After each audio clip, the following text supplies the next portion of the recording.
Hello, greetings, and welcome. Welcome to the East of Eden Studios here this mid June 2024. Uh, Actually, it's more like me here on the end of the sofa reading from my unpublished work, Idlewild, The Ornaments of Time. And we're starting part three right now. And if you want to know or you want to have the full introduction, explanation of what's going on with it, you have to go back and watch part one, part two, and part three here, which is hopefully the finale. So, in the words of George Carlin, without any further ado, meaning that has there been some previous ado, let's just pick up where we left off here on part three of Idlewild, The Ornaments of Time. House across the field, home for a gentle farmer beseeching the mules to plow. Melancholy smoke rises from a tepid chimney. Bread, the staff of life, baked by a dutiful wife. A dog barks at nothing, perhaps a bread sent in memory on a wind of desperation. Mimosa dreams and animals of white, gypsy wagons telling obscure tales. Sassafras and birch, custodians of the forest, dancing in a circle well into the night. Mushrooms and ferns gaze into the starry velvet sky. Okay, we're going to skip that. Defile not the temple, pagan wanderer, woodsman farmer,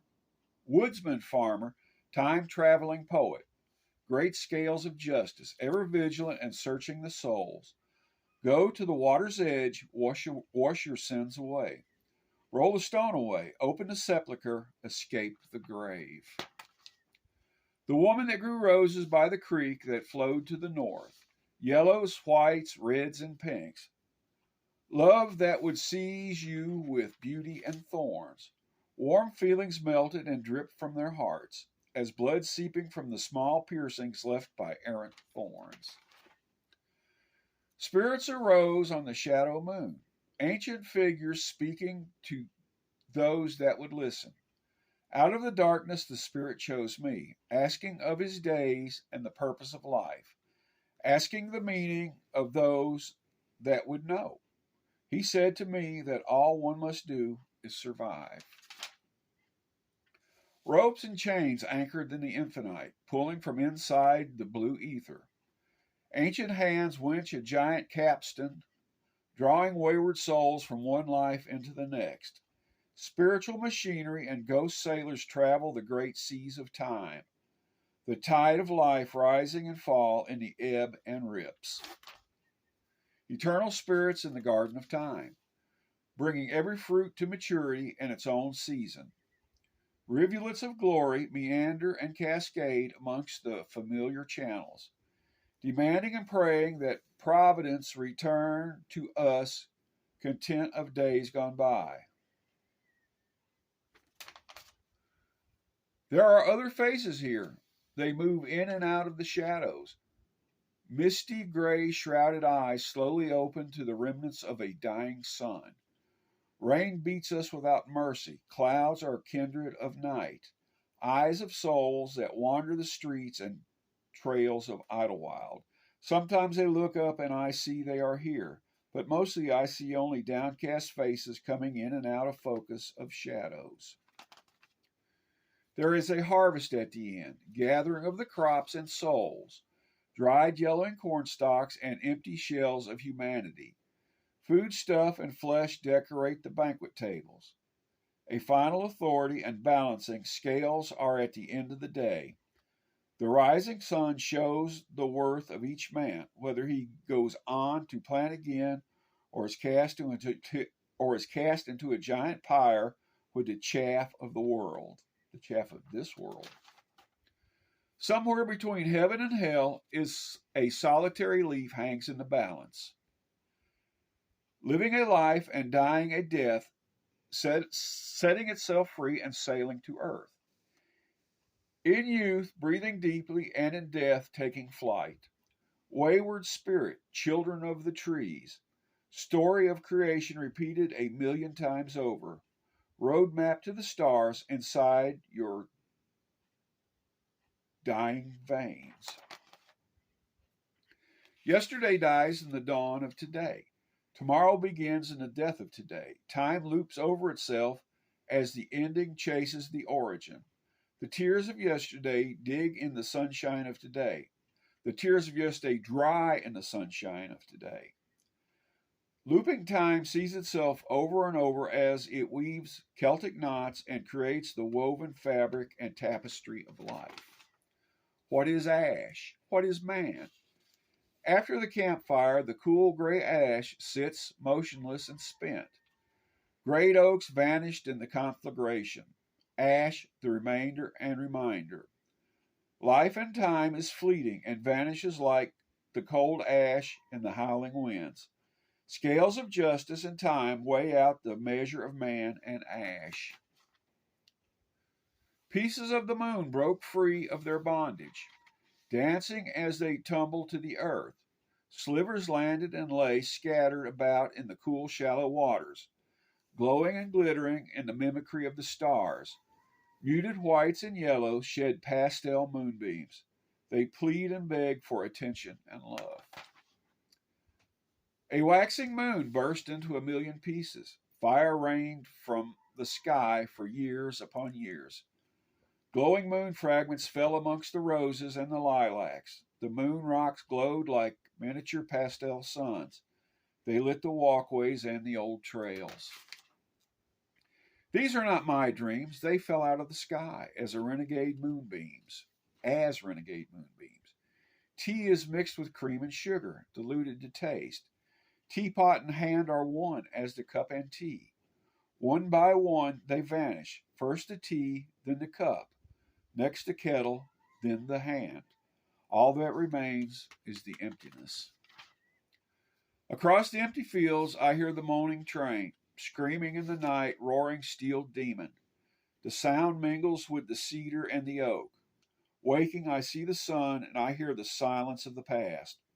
All that remains is the memory of starry nights and a mechanical demon stampeding through purgatory. I have traveled through time. Across the decades I have walked, from the time my parents were young until the dawning of the now. Life proceeds in fits and pieces. Glowing like moon rocks, the days stand alone and together, building what we are from what we were. Building what we are from what we were. Wayward spirits traverse the market stalls, crisscross relief searching for a face, grief stricken carnage in the guise of copper coin, little value in bulk or alone. Across the halls of time, ever vigilant, always looking for a memory that was long ago bartered away. Now only time-worn pennies gathered in old coin purses.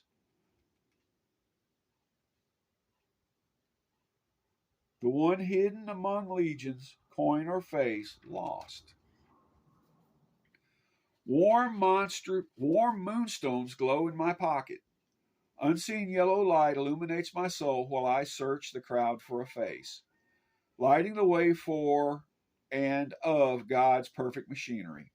Up and down through the aisles and the stalls, knowing not of what to pray, but seeking it in every face, as the whir and clatter of invisible works kept perfect time with life and the seasons. Languid heat of summertime, long syrupy shadows, orange and yellow give way to the spectrum of blue. Spirit forgives dance upon and across the wall. Spirit figures dance upon and across the wall, kindred of the moonbeams, going to and fro, reliving their lives, falling short of ancient goals. When the future came to visit, like a ball of blue light, the future arrived and shook hands with the past, meeting above the river bridge, crossroads in time and space, knowing what has been and knowing what will be, parting ways in a flash of lightning, pulling in its wake random events. They laughed in disbelief.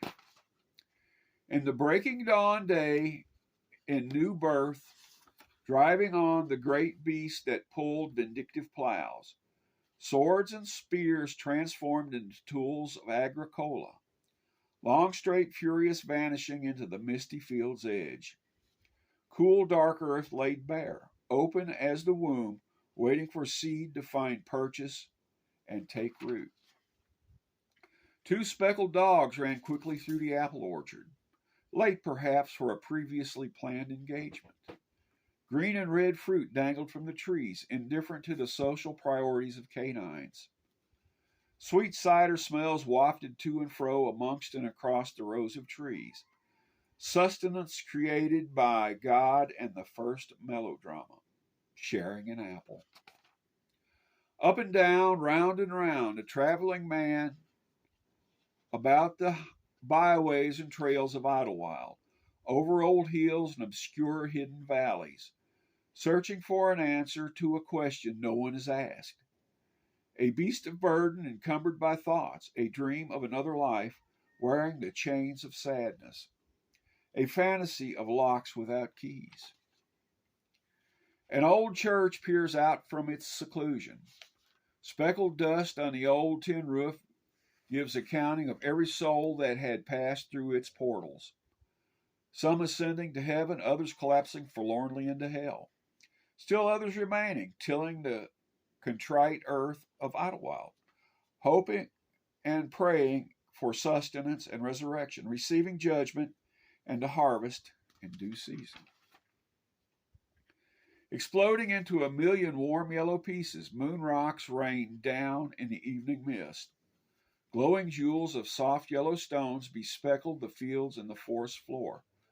Mother Earth issued a warm embrace. Creatures from every strata joined in spirit. If ever so briefly, a piece of a dream when, ever so briefly, the moon came to visit.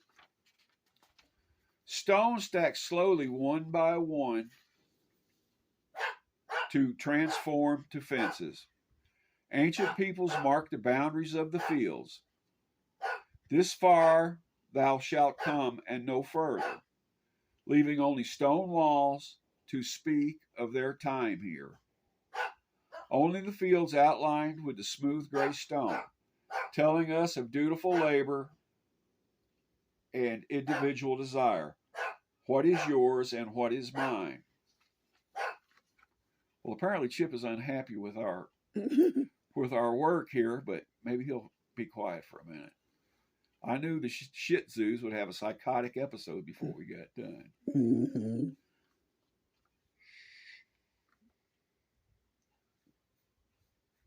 All right, let's try this.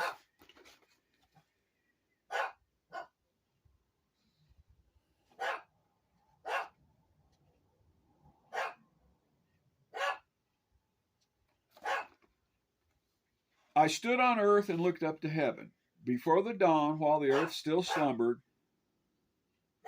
my 2 feet and legs hold me up while a magical force holds me down. Mother Earth soaring through the heavens and allowing us to ride upon her back. Great panoramic veins of all the celestial magnitude. For some reason, keeping us here but showing us all of it. Brick by brick, stone upon stone, fences in the granaries are built. Mankind hiding in the caves, emerging to hunt and plant.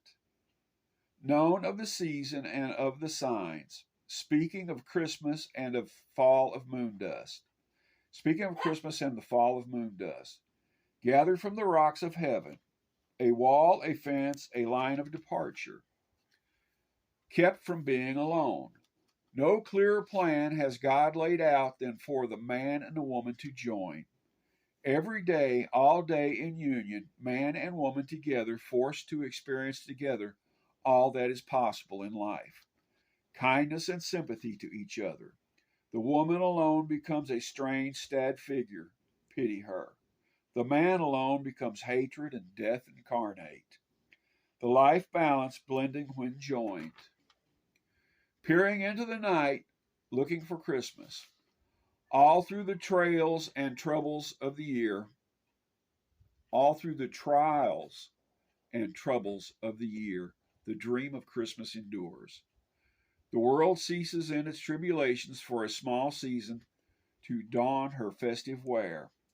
A ghost and a spirit that swirls about us, glows ready on the horizon, a dream of Christmas and of hope. Surely the future holds better things for us. The golden bough is really the punch bowl and the cake, the prize. Alone, there is nothing here to see, just a small piece of land in the old abandoned countryside, a small cabin at field's edge. I, outside looking across moonlit fields. What magic there is lies within me. Reality, the harsh master, tells me all is vanity. Alone, there is nothing to see save for a candlelit cabin on field's edge.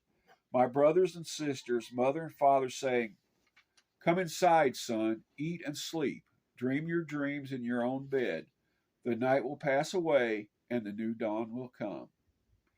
And that was Idlewild, The Ornaments of Time.